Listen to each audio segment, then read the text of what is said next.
Bam. Of every perception. Okay, good. And go. All right, and we're back. Here we are again. Zach's not here to do the intros, so I'm a bit lost, but that's okay. We're back for another episode of Chalk Talk. We're going to stay along with the theme we've been doing. What is the theme? The theme is sustainable training. Sustainable training. Another episode on sustainable training. We have Edward, as always, and we got a guest, Nick. Aloha. Aloha.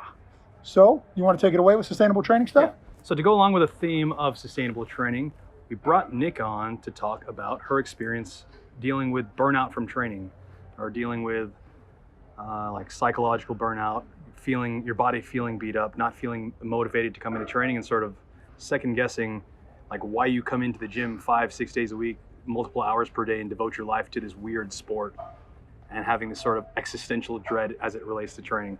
And we thought, instead of us just blabbing about it together, we could have someone who has been dealing with it and found a way to sort of overcome it. And we think that this will be a valuable episode of one of many where we speak to the members of Chalk It Up about their experience with or dealing with burnout from training. So before we get into that, congratulations on your recent performance at the Arnold. Yes. Thank you very much. What were your lifts? I snatched 70 and clean and jerked 90 for a competition PR. Very nice. Booyah. So, pretty damn good. How long have you been lifting? I have been lifting. I actually just looked at my very first training journal. We were talking about that. Since February of 2015. Oh, that's quite That's a a bit. good amount That's of a good amount of time. Oh, yeah. I think I'd be more jacked than I was. And have you been weightlifting since then? I've been weightlifting since then. For the first 2 years of training, I trained twice a day, every day, on Sundays, and then I burned out. And for the last year and a half, I kind of really just took it easy and put myself in cruise control. Mm-hmm. And then leading up to the Arnold's, I found my motivation again and have been training pretty hard. Okay. What do you got on what is the first thing on sustainable training? Of burnout? Oh, I'm sorry, a burnout Okay, of what we're talking about with Nick. So we got a little background, we got a little history. Mm-hmm. So you mentioned you were training twice a day, 6 days a week, like since you started. Is that strictly Olympic lifting training when you're doing the 2 days, 2 times a day? Yeah, that was, looking back at it now, it was beneficial because I got strong really quickly. Really fast. Mm-hmm. However, I was a beginner, so I was training twice a day as a beginner with Perform. And those training sessions were 2.5 hours each. It wasn't like, I was coming in, squatting, and then coming in at night, snatching, clean and jerking twice a day. And How did you get into doing that?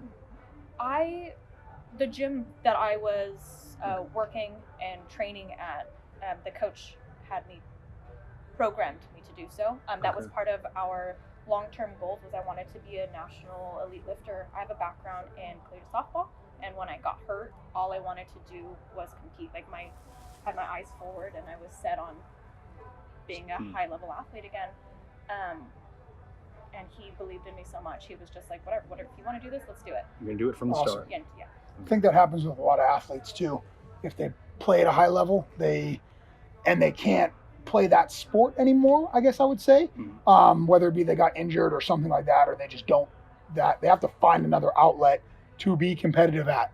So lifting, Olympic weightlifting, powerlifting, things like that, I think they find a good outlet in that, being in a competitive sport. However, as you said, sort of specializing that fast early on as a beginner in the sport, it allowed you to get really strong really fast. But you said were you conscious of like training with bad technique?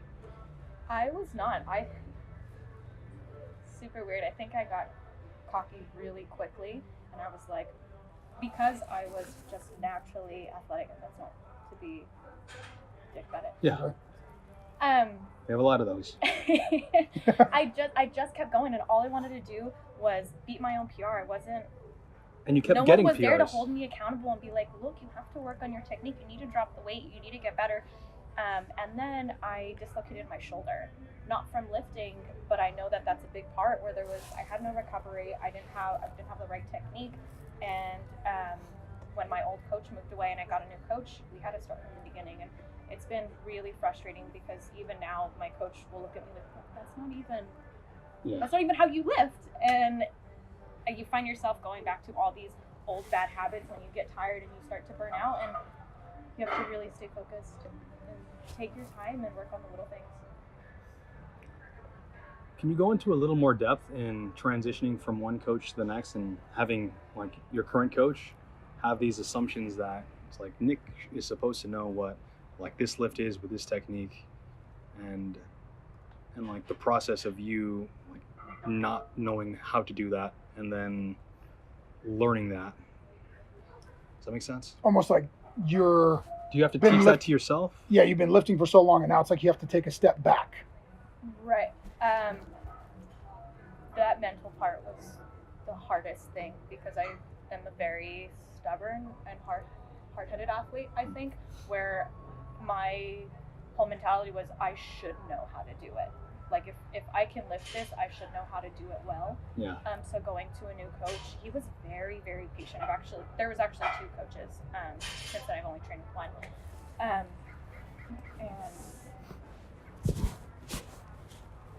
I don't know how to explain it other than it's really frustrating. Yeah. That's a good way to explain it.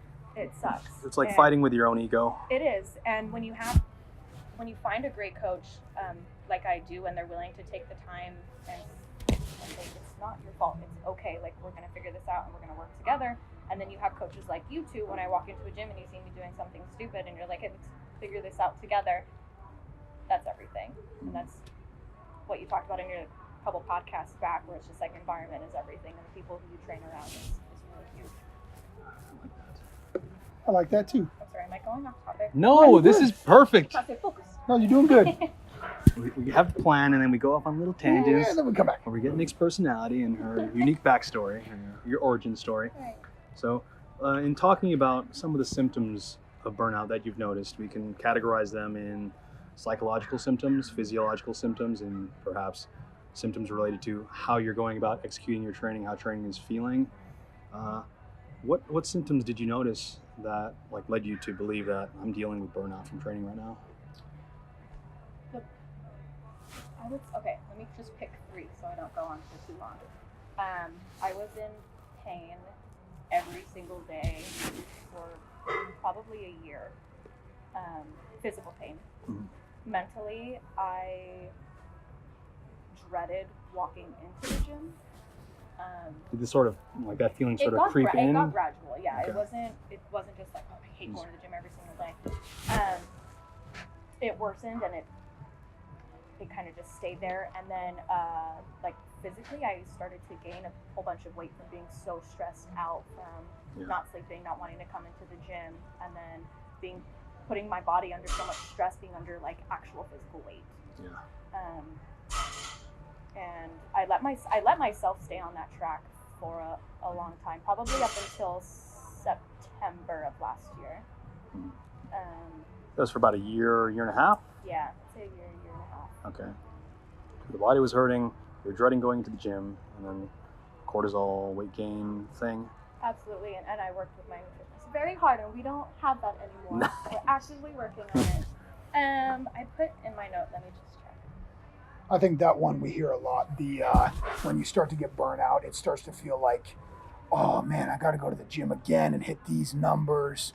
I think that's a big part of like the psychological burnout. A lot of athletes run into that when they are starting to like creep up on the burnout era things. It's that like, oh, the gym again, oh, these numbers again kind of thing. And like from a dreading training perspective, what made you dread coming into the gym? I think it was that I wasn't getting better. I had hit all of these great numbers as a new athlete, and now that I was an established athlete, I couldn't even hit my minimum numbers. And they were like feeling harder than before? It felt hard. I wouldn't even record myself because I knew that I was going back to that very poor form that I had started with. And it was very discouraging. I felt like I wasn't meant to be in this sport, and I think I identify most as an athlete And if I couldn't do the one thing that I thought I was, it like felt that. like you have nothing. Mm. And that's scary. What do you have in your notes? Oh, and then, so I took a step back and I was trying to figure out, why do I feel like this? Why do I dread training? And I wrote down all the things that I was doing. I wrote down my full schedule, what I was eating day to day. And it turned out that it wasn't training. It was everything around. I was working 90 hours a week. I was eating once a day, and it was snacks. It was whatever I could pick up at the restaurant that I On the run, work yeah. in. Right. And then I thought I wanted to switch to a different sport because I had all these newbie gains from powerlifting with you guys, because my body was like, ooh, new stimulus, let's do something else. Mm-hmm. And I think my comeback was really when I said, I want a better quality of life. I don't want to work so much if I do truly identify as an athlete.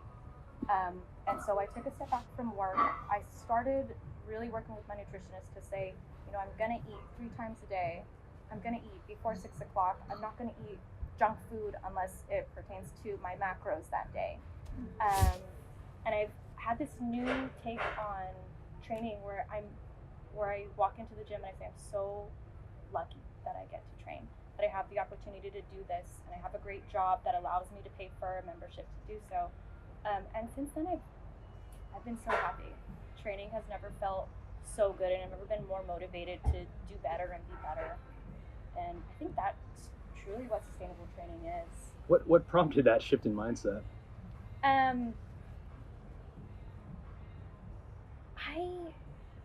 I don't know. I have a lot of friends who don't weightlift, and I see them very miserable, and they don't have an outlet because all they do is work all the time. And I was exactly one of those people, but I had an outlet and I was abusing it, and I wasn't taking advantage of what this place has to offer mentally and physically. Mm-hmm. And the second I just walked into the gym and I said, you gotta be here, be happy. I was happy, and I just spoke it into existence, and it seems like such a small shift, but it's made the biggest difference. Mm-hmm. So, Excuse us. huge shift in mindset, and that and just like wanting that better quality of life to support your athletic goals. My athletic goals, but also a better mental health. Okay. I think sustainable training should pertain to wanting to extend being physically healthy, but also mentally healthy. Yeah. I agree with that. Yeah. For sure, I agree with that. And one of the things that I like to think and I like to believe in is like, if you're healthy and like you're approaching training with a good attitude, a good mindset, and you are managing your stress well outside of training, then like when you come to the gym, you're going to feel stronger week after week after week. Right. And like that is just, you're building this momentum from the start, and just over time, as you have like great sessions week after week and you're getting stronger, then that's how you can avoid burnout. And it's just like, how can we sustain that feeling of getting newbie gains for a long period of time as it gets a little more complex, as we acquire more responsibilities, as we grow into adulthood, and like we get things that distract us from getting better eating or better nutrition, better sleep, and thinking that, or like kind of what happened with the weightlifting, and it's happening with us with powerlifting. You get a little complacent, you get a little cocky. You're like, I know what I'm doing. I'm a coach. I know what I'm doing. So my tripod foot, my technique is on point, and then you just let a little bit of it slip. And I think as long as we approach training in phases and not just sort of settle and think we're good for 3 months, 6 months, a year, and we undulate over time, that is how we can build that novelty and that undulation of stimulus into our training. I think a big part of what you said there is like being able to walk in the gym and be thankful to be there and like expect it's going to be a good training session. Right. And then you had a good training session. So I think that's a big part of it. And we talked about that in one of the other ones of like, The first one. yeah, in the first podcast we were doing, which is like giving yourself a chance to have a good training session not just walking in saying this is going to be awful because it's going to be awful. Yeah. Yeah, I think this is gonna sound funny. I'm super millennial, but there's so many posts on Instagram where it's like lions and tigers and bears hunt at nighttime. Yes. If you can be a sleeping sheep, if you're hurting and you're sick, still go to the gym. And it's like, no, please don't come to the gym if you're fucking sick. You're gonna get me sick.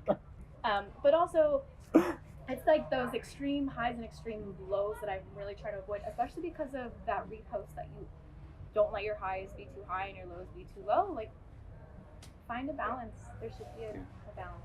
And I think that is another way we can sort of visualize what is sustainable training. It's like when you're a newbie and you have these extreme gains really fast because your technique allows these nervous system adaptations, and then you get really strong really fast, and then you sort of fizzle out, and like a technique needs to be at that high level to sustain that, but then it tends to be the technique isn't there, so then you kind of plateau a little bit until technique is addressed.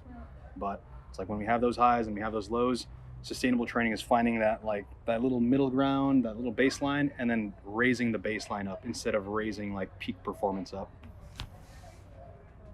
I just want to clarify that even though I think my quality of lifting and mental health has improved, it's not to say that I'm never not in pain after training, or I like always have good days. I still embrace the suck, and I still drop the bar on myself every once in a while, but it's never something that completely brings me down. Like ruins your day. It's like, oh, I missed my lift of the week. I'm fucking ruined. When you look at the bigger picture, it's just we're just throwing weights in the air, and it's awesome. Yeah. I mean, I've seen you countless times, like, go up, we need to hit this number. Oh, we missed this number, back off a little, work back up, hit that number just fine. Or the other side of it is like, oh, I missed that number, scrap it all for the day, let's go home. Yeah. You're not going to get anything throw out the of that. belt, throw the belt, tantrum, whatever. re-rack the weights, go home for the day, it's a shit day. Like, you don't need to be doing that. And complain about it the next day and the next day, and now you have 4 days of shit training because you missed a number. And your teammates are like, shut the fuck up. Yeah. So, I would agree. I've seen that a lot. What else do we have on there for sustainable training? That sums it up. Sums it up? Yeah. Do you have any concluding thoughts? Thank you for allowing me to be late and still participate. Of course. This podcast. Of course. Chalk it up, fam, if you're listening. Tell them where they can find you. You can find me on Instagram at thicknick. It's ThickNikkk. I also work at Shady Oak Barrel House in Santa Rosa, so come visit me. Come visit her. Where can they find you at, sir? You can find me on Instagram at JRAlecdan and at Chalk It Up most mornings and nights on Tuesdays and Wednesdays. And you can always find me here on Instagram, The Great White Rhino, or just come on in to Chalk It Up and check us out. Catch you guys on the next one. We're out.